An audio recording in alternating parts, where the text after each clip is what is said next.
노출 중인 글들이 제공하지 않는 정보를 제공해줘야 우리는 이 틈에 들어갈 수 있는 거거든요.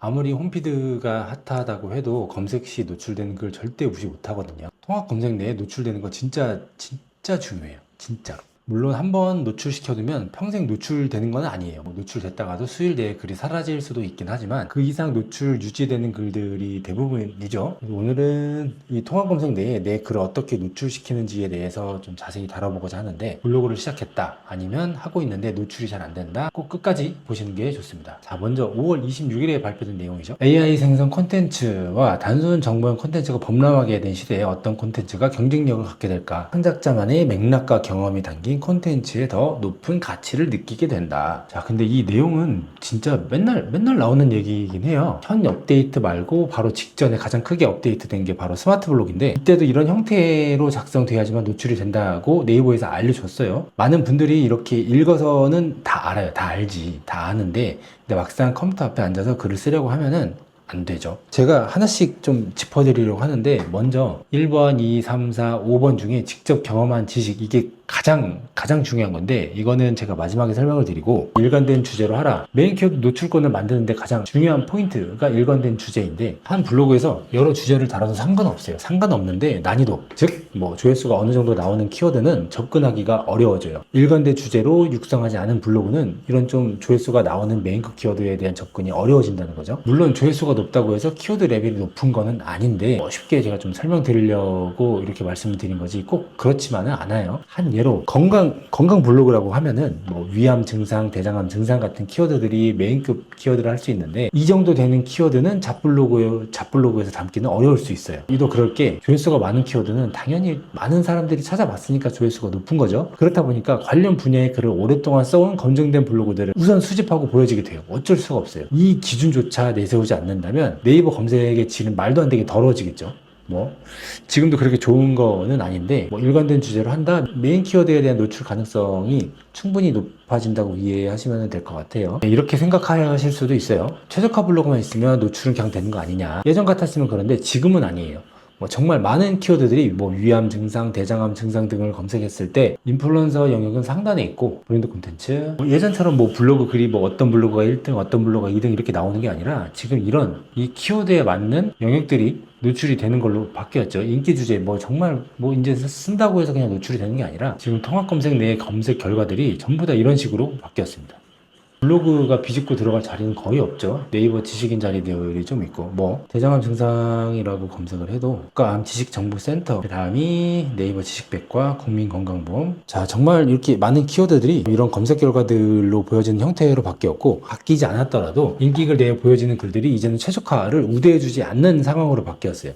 키워드 방향에 맞는 글을 써야지만 노출이 되는 형태로 바뀐 거죠. 그렇다고 최적화 블로그가 아예 버림받았다는 건 아닌데, 지금 이런 상황이라 하더라도 최적화 블로그가 더 작업이 편한 건 사실이에요. 자, 그 다음이 거짓 없는 진정성. 이거는 단순히 뭐 말 그대로 협찬을 받았으면 받았다고 하면 되고, 출처를 밝히고 단점도 있으면 솔직하게 밝히고, 말 그대로 거짓 없이 작성하는 게 좋다인데, 여기서 가장 중요한 게 공적인 문구가 아니라, 후기 글들을 보면은 정말 대부분의 글들은 단점을 많이 담지 않아요. 협찬을 받은 거라면 더더욱이 단점을 담지 않는데, 근데 정말 사용한 사람만 느낄 수 있는 솔직한 단점을 글에 담으면 어떻게 될까요? 다른 글들에서 제공하지 않는 정보를 제공하고 있다고 판단해서 노출될 확률이 정말 많이 올라가요. 정말 많이 올라가. 이 내용은 좀 많이 길어질 수 있으니까 다음 영상에서 제가 이 주제로만 좀 다뤄보도록 하겠습니다. 그 다음이 읽기 쉬운 구조. 뭐 예전에는 줄글로 쓰든 모바일 화면에 맞춰 쓰든 뭐 블로그가 좋으면 노출이 되고 안 좋으면 안 됐죠. 근데 이제 조금은 좀 달라졌어요. 홈피드에 대한 내용을 제가 좀 더 깊게 다루긴 하겠지만, 홈피드 노출이 목적이라면 모바일 화면에 맞춰 작성하는 게 무조건 유리하고, AB가 적용된 키워드나 노출은 홈피드만큼은 아니지만 읽기 쉬운 구조로 글을 작성하는 게 더 낫기는 하더라고요. 또 중요한 건 글에 맞는 이미지를 넣는 게 정말 중요한데, 글 내용과 이미지가 맞지 않으면 아예 이미지를 넣지 않는 게 맞고, 진짜 예전처럼 의미 없는 이미지를 넣는 거는 노출에 아무런 도움이 되지 않아요.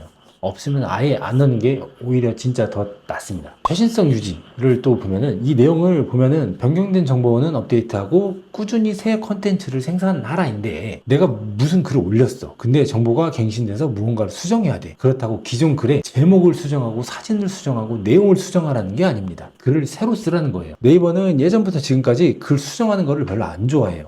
이게 제가 진짜 중요하다고 했던 내가 직접 경험한 지식을 글에 담는 게 노출에 가장 큰 영향을 준다고 볼 수 있는데요. 이건 스마트 블록이 처음 나오고 없어지기 직전까지 노출에 지대한 영향을 준 내용이기도 해요. 지금 뭐 편하게 예로 들게 자동차 키워드밖에 없을 것 같은데 GV80이라는 키워드로 노출한다고 하면 많은 분들이 이런 식으로 생각을 하고 글을 작성을 해요. GV80 트림별 가격, 뭐 GV80 연비, GV80 옵션 정리, 뭐 이런 식으로 작성하면 노출이 될 수는 있는데 GV80 실제 차주가 1년 동안 타면서 느꼈던 장점, 단점 등 뭐 다양한 후기를 담은 글이 등장하면 진짜 이런 글들 싹 다 밟고 상위로 노출될 확률이 매우 높아요. 현 상황에서는 블로그가 좋지 않아도 진짜 이런 글이면은 얘네들 다 찍어 누르고서는 상위에 올라갈 수 있거든요. 진짜로. 이게 단순 후기 글이라 노출됐다고 생각하시면 안 돼요. 절대 안 돼요.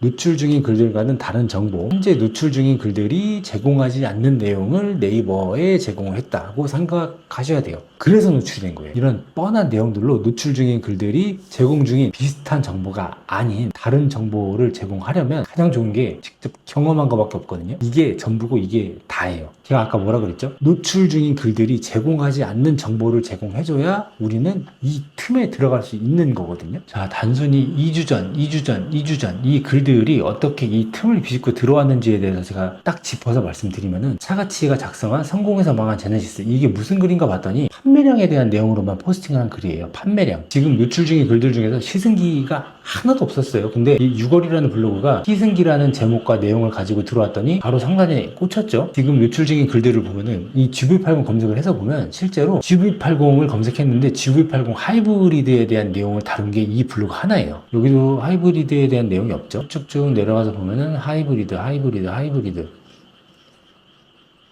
하이브리드는 제가 좀 전에 말씀드렸던 이 라마 블로그가 유일하고 없어요. 하이브리드에 대한 정보를 제공한 블로그가 얘 하나예요. 이거 하나. 이것도 보면은 이 앞선 블로거들이 제공하고 있지 않은 정보를 제공한 건 맞아요. 좀 약하긴 한데 국산 준대형 SUV에 대한 내용, 그리고 제네시스 GV80 들어가 있고 장점 단점, 그리고 내부 사진이랑 국산 준대형 SUV라는 타이틀로 지금 이 GV80 영역에 노출이 된 것 같아요. 노출 중인 글들이 제공하지 않는 정보를 제공을 해줌으로써 우리 글들이 노출이 될 수 있는 거예요. 블로그 등급이 낮아도. 네이버가 이렇게 바뀐 상황을 우리는 받아들여야 됩니다. 진짜로. 이번이 두 번째 영상인데 첫 영상은 망해서 많은 분들이 선택을 받지 못했어요. 뭐 인트로 영상에 가깝긴 했는데 이 영상이 많은 불리니 분들에게 좀 닿았으면 좋겠습니다. 블로그 진단도 무료로 계속 해드리고 있으니까 블로그 진단 받고 싶으신 분들은 아래 카톡 링크 참고해 주시면 되고, 다음 영상에서는 정말 주제별로 뭐 병원, 인테리어, IT 등 주제별로 키워드별로 어떻게 접근해야 노출이 되는지 그 노출 방식에 대해서 아주 자세하게 좀 다뤄보도록 하겠습니다.